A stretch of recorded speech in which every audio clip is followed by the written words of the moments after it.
Pernah nggak sih kamu mikir gimana manusia itu bisa berubah dari yang cuma tinggal di gua, bahkan sampai bisa menciptakan yang namanya robot maupun roket penjelajah Mars?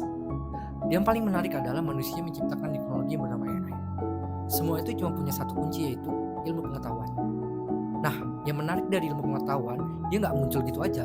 Dia berkembang melalui perjalanan yang super panjang dengan proses ribuan tahun, melewati masa kejayaan, masa kegelapan, bahkan sampai masa kebangkitannya kembali. Dan hari ini kita akan membahas mengenai sejarah ilmu pengetahuan dari zaman kuno ke zaman modern. Kamu siap? Mari kita mulai. Yang pertama, zaman kuno klasik.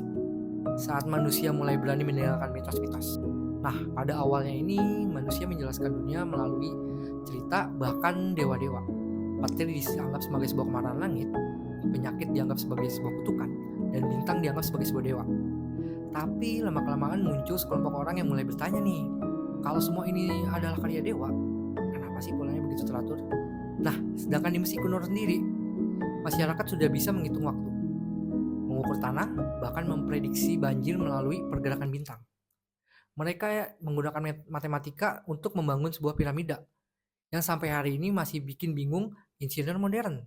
Nah, kalau di Tiongkok sendiri ini, setelah lahirnya kompas, jam air, teknologi logam, hingga pengobatan tradisional. Bahkan Tiongkok ini punya sistem observasi astronomi yang dicatat secara konsisten selama ribuan tahun. Lalu kemudian yang ketiga ada Yunani kuno, tempat pelahirnya pemikir yang suka banget bertanya nih, kenapa Socrates, Plato, bahkan Aristoteles, mereka mempunyai tradisi berpikir yang sangat kritis.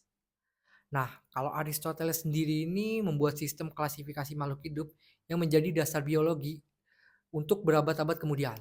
Dan karakter ilmu pada masa ini yaitu rasional, berbasis pengamatan, tanpa masih bercampur dengan kepercayaan mitos. Dan ini adalah fondasi pertama ilmu pengetahuan manusia. Yang kedua ini abad pertengahan Eropa. Saat ilmu mulai meredup, namun diam-diam tetap bertahan. Ketika kekaisaran Romawi runtuh, Eropa nih masuk masa yang sering disebut Dark Age. Ilmu pengetahuan yang tidak hilang sepenuhnya, tapi ruang geraknya jadi sempit. Banyak ide ilmiah yang dianggap berbahaya ataupun bertentangan dengan ajaran resmi. Namun di balik itu semua ada para birawan yang menyalin ribuan manuskrip kuno. Dan tanpa mereka, mungkin banyak karya besar dari Yunani dan Romawi yang hilang. Pada masa ini juga berkembang teknologi praktis seperti baja, kincir angin, dan mekanisme jam mekanik. Walaupun pemikiran masih jauh dari metode ilmiah ya, tapi karakter ilmu pada masa ini yaitu terkekang, dogmatis, dan lebih fokus pada teologi. Tapi diem-diem Eropa pada nunggu nih percikan yang bakal membangunnya lagi. Nah, sedangkan percikannya itu datangnya dari era kejayaan ilmu pengetahuan Islam. Ketika Eropa tertidur, dunia Islam bangkit menjadi pusat ilmu global. Di Baghdad, berdirilah sebuah Bait al-Hikmah atau House of Wisdom. Ya, itu semacam seperti universitas dan pusat riset internasional pada zaman itu ya. Ilmuwan dari Persia, Arab, Mesir, India, Andalusia, hingga Asia Tengah yang berkumpul di sana, mereka itu menerjemahkan ribuan karya, karya Yunani, Romawi, India, dan Persia. Tapi nggak cuma menerjemahin doang, tapi juga mengembangkannya dan nyempurnain ilmu-ilmunya. Tokoh-tokoh luar biasanya ada Al-Khawarizmi atau yang disebut dengan Bapak Al-Jabar, ada Ibnu Sina, Dokter Jenius, dan ada Al-Biruni yang mengukur jari-jari bumi dengan akurasi yang menakjubkan, dan ada Ibnu Al-Haytham, Bapak Optika dan salah satu perintis scientific method. Di Andalusia muncul perpustakaan terbesar di dunia, yaitu di Kairo dan Damaskus.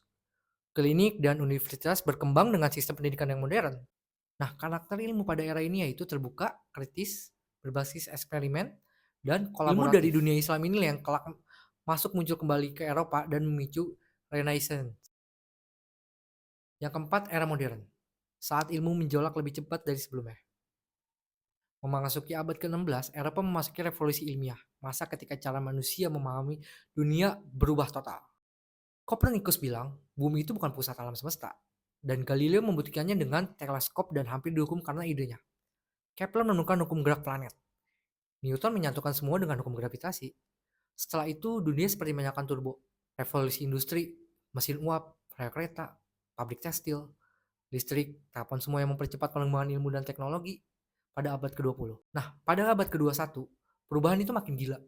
Kecerdasan buatan, bioteknologi, internet super cepat, robot otonom, eksplorasi luar angkasa, kita sekarang hidup di masa ketika pengetahuan berlipat ganda setiap beberapa tahun.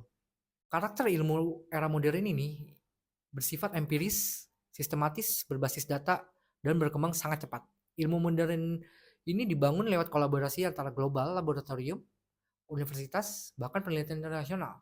Nah, kesimpulannya adalah dari manusia yang dulunya takut pada petir hingga manusia yang bisa ngirim robot ke Mars, ilmu pengetahuan ini telah membentuk dunia kita. Dan perjalanan ini belum selesai, setiap generasi akan menambahkan bab baru. Siapa tahu ada penemuan besar berikutnya justru datang dari kamu. Karena dalam sejarah ilmu pengetahuan, satu hal tidak akan pernah berubah. Semuanya dimulai dari rasa penasaran.